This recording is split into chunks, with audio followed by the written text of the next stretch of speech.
atong mga tigtanaw ani atong mao nga episode sa atong programang pagtuon sa mga sinulat.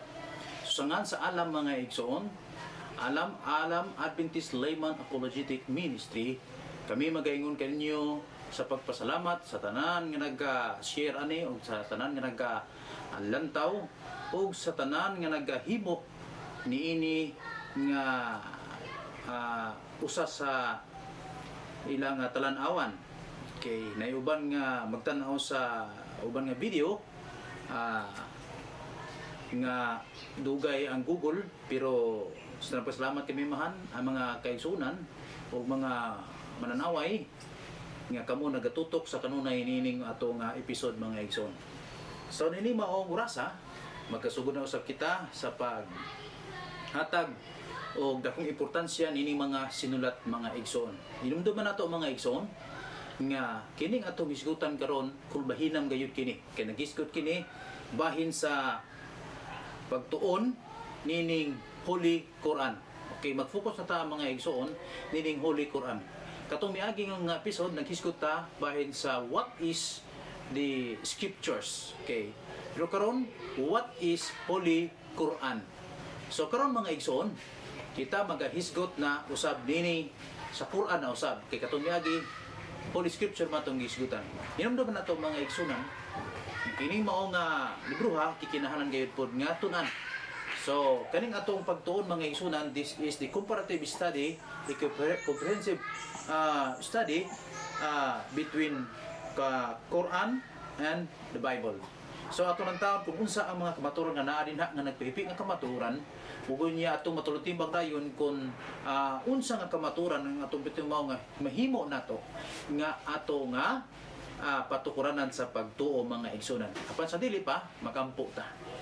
Inon Dios sa mga orasa kami duol kanimo nagpasalamat usab sa mga kagayunan nga sa diin makahimo na sab sa paghatag og dakong importansya sa imong mga sulat. Ayaw kami pasagdi, ayaw kami tugin sa punlay, ulam dagi mo na kasing-kasing nga gikan sa kitasan kanamong ginaampo sa ngalan ni Jesus. Amen. Ang Quran mga igsoon, the Islam sacred book na siya. So, believed to be the word of God as dictated to Muhammad by the angel Gabriel mga igsoon and written down in Arabic. So, nagtuo ang Quran o ang mga Muslim nagtuo mga igsunan sa kini ang Quran usa ka sagrado nga usaman nga pulong sa Ginoo gidikta ngadto kay Muhammad pinaagi sa kay Archangel Gabriel mga igsunan. So gunya gisulat ni siya sa pinulungan Arabic. Munay usa sa mga hunahuna unta sa mga Kristiyano nga uban nga dili na pwedeng i-reject ang mao nga usaman ang mao nga Quran kay naanay lahi nga lingwahe nga di pud nila masabtan. So munay angay nato hinumduman mga igsoon ug may gala. Kini ang Quran mga igsunan nalangkob ni siya naay kuan ni siya kapitulo nga 114 units of very lengths known as suras mga igsunan. Kani mga sura. The first surah is said as part of the ritual prayer. This touch upon all aspects of human existence including matters of doctrine, social organization and legislation. So, the recitation sa Arabic mga isunan sa pronunciation niya itawag og Al-Quran, okay, also romanized Quran, okay, is the central religious text of Islam mga isunan. Ang mga Muslim nagtuo nga to be a revelation from God Allah. Okay, the Quran is thought by Muslim to be not simply divinely inspired mga igsunan, but the literal word of God. Nagunahuna ang mga Muslim mga igsunan nga atong mga higala nga mga Muslim, mga our brothers and sisters nga mga Muslim, labi na mga imam, mga haji, nagtuog yun sila mga igsunan kanani ang Quran dili lang kay inspired by the word of God, apan literal word of God gayud ang Quran mga igsoon o may kala. So, ang lingwahe ni mag-isunan Quranic Arabic ug ang reliyon nga gipatumaw aning mao nga sinulat nga Quran mag-igsunan kanani ang Islam mag-igsunan. Islam is the religion of Allah. Okay. So muna una to. Ani ata karon makisunan sa history. So atong hatagan og pagtagad in history. What is the history behind this Quran makisunan nganong mintamaw ni ang Quran. Hain manigikan. Okay, unsa may kalangkuban niini? That is the timeline and origin of the written compilation sa manuscript. So kini Quran makisunan, it is compiles with the manuscript ni siya of the Holy Book of Islam makisunan. Gibase na siya sa historical nga mga paglantaw makisunan. And it spans several centuries mga isunan and form a major part of early history of Islam mga isunan.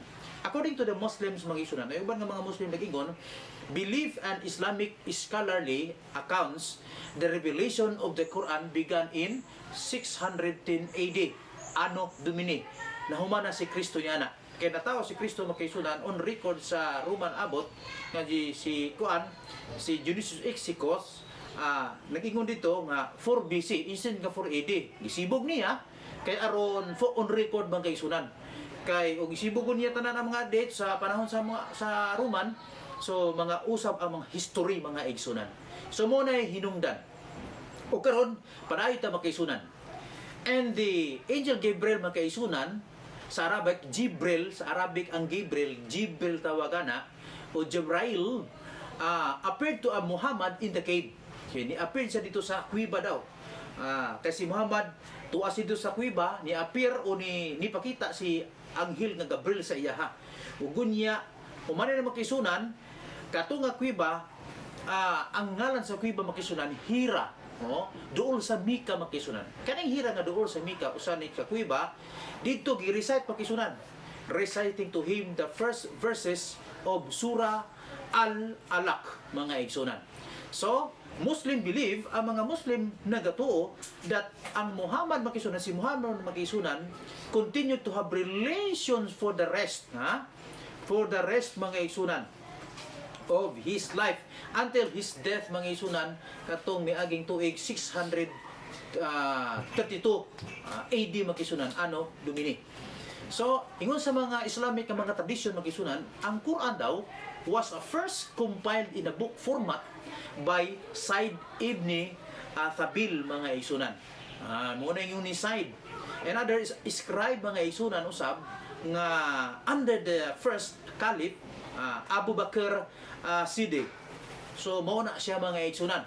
So ang format nito gihatag ang pagtagad ni Said ibn Thabil o naa pa usab nga mga scribe usab.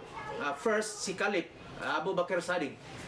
So as the Islamic Empire mga isunan began to grow, itong higayuna, sumal sa history, and differing recitations were heard in far-flung areas. The Quran was recompiled for uniformity in recitation under the direction of the third caliph, Uthman ibn Affan. Okay. For this reason, the Quran as it exists today is also what? Known as the Uthmanic Codex mga igsunan. So karon nawilno ni siya nga Uthmanic Codex ni siya nag-exist karon mga igsunan katong mga sinulat. So according to the professor si Francis Edward Patterson katong 1927 mga igsunan, what was done to the Quran in the process seems to have been extremely conservative and the content was formed in a mechanical fashion to avoid reductional bias. So muna ang gihimo ni Francis Edward Peters mga igsunan. Dini sa Quran mga igsunan, there are 5 pillars of faith nga gihatagan og pagtagad sa ato mga higala nga mga Muslim, mga brothers and sisters nato mga Muslim. So pero kita maghisgot ani magisunan dili lang kay kani nga mga 5 pillars, daghan-daghan pa atong hisgutan, napatay hisgutan nga mga topics magisunan about sa Sabat, about sa pagka Ginoo ni about sa pagka propeta ni Hesus ato ning hisgutan mga igsunan, o bahin sa judgment ato po ning hisgutan ug uban pa mga igsunan. So para ta, there are 5 pillars of faith nga gikuptan karon sa mga brothers and sisters nato nga Muslim. Number one is shahada. What is shahada? Shahada, the confession of faith ni siya mga igsunan. And then, ikaduha, kaning sa salat. Okay. Gitawag ni siya og prayer sa atong inistoryahan, sa atong pinulungan, prayer o pag-ampo. O kani katulo sakat. Usa ni sakat? That is a purdyunan mga kanang tulumanon nila, obligasyon nila sa paghatag sa ilang mga kuan, mga panalangin ihatag usab sa uban. Siguro 2.5 nga mga panalangin gikan kanila nga 2.5% ihatag sa mga nagkinahanglan usab o ilang gustong hatagan. So gitawag na siyang sakat. Ikaduha ay katuupat saum. Gitawag na siyang fasting mga igsunan. Kaya nagtuusab sila niya. O ikaupat, kaning gitawag og pilgrimage o hajj. Kanang hajj, pilgrimage. Mo nang naay mga nawin naay mga babatian nato nga naay gitawag og haji. Nganong gitawag na sila haji tungod kay nagpanaw ni siya, nagpilgrimage na siya, paingon nga to sa Mika. Unya na sila mga buluhaton dito nga pag pledge o pagpakingsaad kay ala nga surrender gyud sila kaugalingon gitawag og submission to Allah. Mo na siya nagbagbaton din sila og tinuod nga karang liyon gitawag og Islam mga igsunan. Mo na gitawag og Hajj, pilgrimage. So mo ni ang upat ka mga pilar sa faith mga igsunan gipatukuran sa mao nga mga atong brothers and sisters nga Muslim. Pero kani nga atong pagtuod mga igsunan, this is comparative study. Dili lang kay kana atong isutan. Daghan pa mga igsunan nga atong madiskubrihan dinhi ni maong Quran mga igsunan, ha? Sa kun unsa ang unsaman ang mga kamatuoran nga naa dinhi. Okay? So atong ikumpara na sa sunod kung unsay kamatuoran nga naa dinhi sa Biblia ug nakasumpaki bagid sila. So mao nay atangan ninyo mga igsunan sa sunod nga mga hisgutan nato. Okay, parayon ta. Sumala mga igsunan dinhi sa Surah Kapitulo 5 versikulo 15 Kapitulo 15 versikulo 9 sa Al-Hijr nag-ingon dinhi sumala sa Quran mga igsunan, we have without doubt sent down the message and we will assuredly guard it. Okay, guard it, but pasabutan na guard it from corruption. So kining Quran mga igsunan, sultihan ko kamo nga kining Quran magpadayon gini hangtod sa hangtod ug unya ang Ginoo mo ay maghatag nini og gwardya mga igsunan. Kay sumala pod sa Biblia ang Biblia mga igsunan maghatag kuan ni siya mo ni siya ang kamaturan gigwardyahan usab sa Ginoo. Kung giun sa pagwardya sa Ginoo paghatag ang mao nga mensahe sa Quran mausab dinhi sa Biblia mga igsunan. The truth will set you free. So kung ang Quran mga igsunan hatag og gwardya ang Ginoo, the holy truth will never suffer eclipse usab. Okay, dili gyud mo eclipse magisunan ang kamatuoran nga naa sa Quran ug di sa Biblia dili usab baon sa man, dili mawala. Okay. So mawala na lang ang tibuok kalibutan pero ang Biblia, ang kasulatan dili gayud mawala mga igsunan. So, hinumduman na to ang Juan 8:32. Okay. Sa Injil, Al-Kitab Injil Juan 8:32 nagingon, and ye shall know the truth and the truth shall set you free mga igsunan. So ako nang hinaot nga sa gamay na itong panag-istorya karon naghatag kini og dakong lamdag kanato mga igsunan bahin sa ato nga usaman pagtuon sa kamatuoran nga naa sa Quran mga igsunan. Hinumduman na to nga ang kamatuoran naa lang gayud dinhi. So busa susita mga igsunan, if you are Muslims, brothers and sisters, just study our Quran and study the Bible. Okay, don't stick only in Quran but you stick in the Bible. Both these books kay aron makatabang ni kanato mga igsunan, aron makatulutimbang ta kung unsa ang gihatag sa Ginoo nga kamatuoran ni kanato. Kung si Injil kung ang Ginoo naghatag kay Muhammad sa propeta Muhammad o usa ka pulong o kamatuoran scripture nga na kaniya unya gi-recite pa gyud niya dinhi sa Biblia sa mausab ang Ginoo ra gyapon gihatag. Ang Ginoo naghatag kay Muhammad sa mao nga ini mao nga Biblia nga mao ang sinulat. So mashallah Alhamdulillah. Salamat o Ginoo magapanalangin kanatong tanan. Peace be with you.